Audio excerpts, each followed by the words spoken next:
Takže dobrý den, vítám vás v tutoriálu, jak nahrávat přes Bandicam.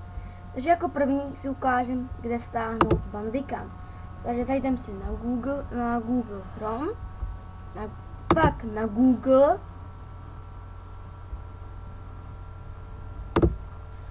a dáme si hledat Bandicam download. Tak třeba stále tady to první Bandicam ze stahuj.cz a to klikneme.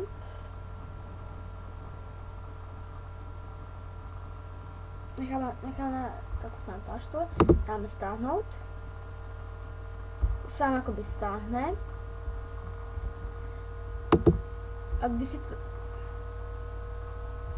A když si to už jakoby stáhne, tak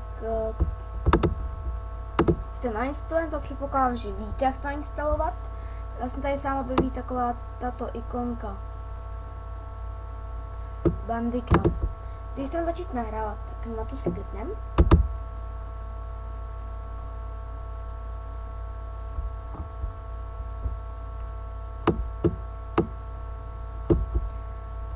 Na tu si klikneme a vlastně tady dole, tady se vám měla upravit tu ikonku, na tu si klikneme. A tady vlastně máme, první máme obecně. Tady má vlastně cílovou složku, kam se vám to bude ukládat. To si můžete změnit, když dáte na tady ty 3 tečky a berete si svou složku v počítači. A to otevřít. To vám vlastně ukáže, kde to je a kam se vám to ukládá. Pardon. Jsem z toho nám odešel. Nevadí.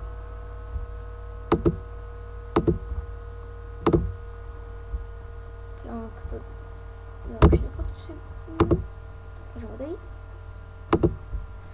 Tak, jako druhé, jo, a tady si můžu stavit dobu záznamu. Já tady mám bohužel jenom 10 minut, protože toto je zkušební verze.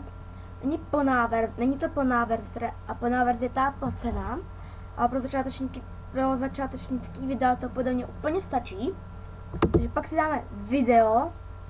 Tady si vlastně můžeme dát buď jakoby dát třeba start, stop a pauzu. Si můžeme měnit třeba na to kliknu a chci najednou třeba to vím, jakoby, pardon, dám třeba F7, to máš F7 a já F1 a F2. Pak tady můžu skrýt ukazatel myši, teď ho nevidíte, ale teď ano. A efekty kliknutí myši. Tak, to je tak všechno. Pak sám jakoby tady to až tak podstatné není, to je, co ani moc zkoumal, protože to podstatné není. To je formát videa a audio, nepodstatné. Pak jako druhé, tady je třetí, vlastně máme snímek. Tady vlastně můžeme si opakovat vyjmutí po 1 vteřině, ale to já samozřejmě nechci, protože to je pak na nic. Pak tady vlastně můžeme nastavit formát JPG, vysoká kvalita, normální kvalita PNG a BMP. To BMP, to bych vám opravdu nedoporučoval, že z toho důvodu, že to vám zabírá strašně moc místa, což je úplně na nic, jo. Takže myslím, že bych vám doporučoval to JPG, vysokou kvalitu, a pak tady máme poslední o programu. A tady vlastně máme verzi, tady si můžeme vydat aktualizace. Tady jsou nějaké aktualizace. Tak my máme zrovna aktuální verzi a vlastně registrovat. A to si kliknete a tady to vlastně musíte koupit online, což je ta stojí asi daně zkoušet tak $30 asi. Pak to zaregistrujete domovskou stránku. Ani nevím, co je. Jo, to je vlastně jako na domovskou stránku toho Bandicamu. Dále nepotřebuju. Tak, z toho si odejdeme.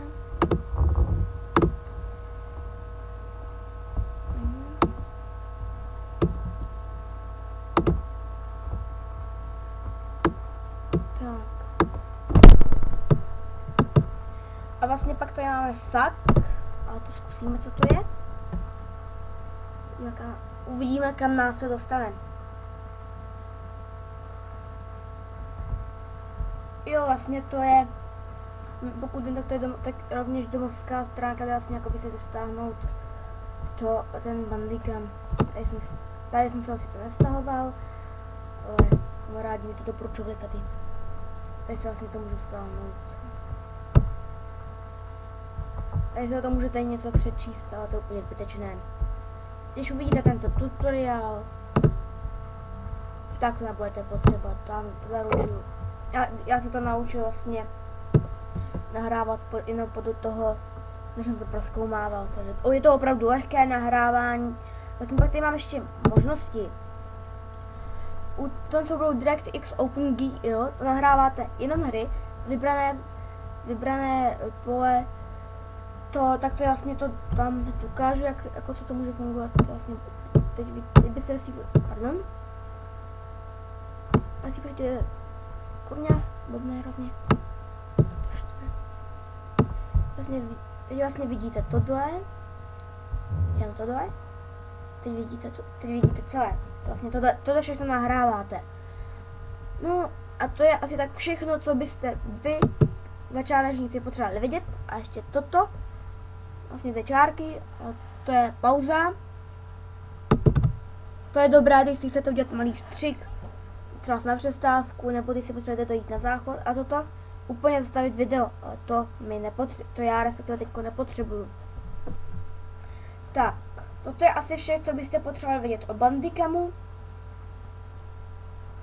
Takže bych byl hrozně rád, kdybyste si Bandicam stáhli a určitě nahráli nějaké video a to můžete poslat buď na YouTube, nebo mě, já si ho velmi rád prohlídnu a samozřejmě odepíšu, nebo vlastně natočím vám také nějaké video přes Bandicam. Ještě bych vás asi měl upozornit, že zde nahoře většinou těch videí se vám bude ukazovat www.bandicam.com. Takže to opravdu nevím, jak to zastavit, na to se mě prosím neptejte, ale když na to přijdete, tak mi to můžete napsat a já budu velmi rád, ale to asi nepůjde. Tak už vidím, že točíme už 7,5 minuty, to si myslím, že o Bandicamu je celkem dost už. Takže já si s vámi loučím a doufám, že budete taky nahrávat nějaká videa. Tak, mimochodem dneska je první den prázdnin, takže si případně užijte prázdniny. Tak děkuji a nashledanou. Určitě mi dejte nějaké lajky, jestli budete chtít. Teď se s vámi opravdu už loučím, tak nashledanou. A příští moje video bude, jak dávat videa na YouTube. Tak to si opravdu shlédněte, protože to může být opravdu něčemu užitečné. Tak já se s vámi loučím a nashledanou, užijte si prázdniny a zase někdy na viděnou. Nashledanou.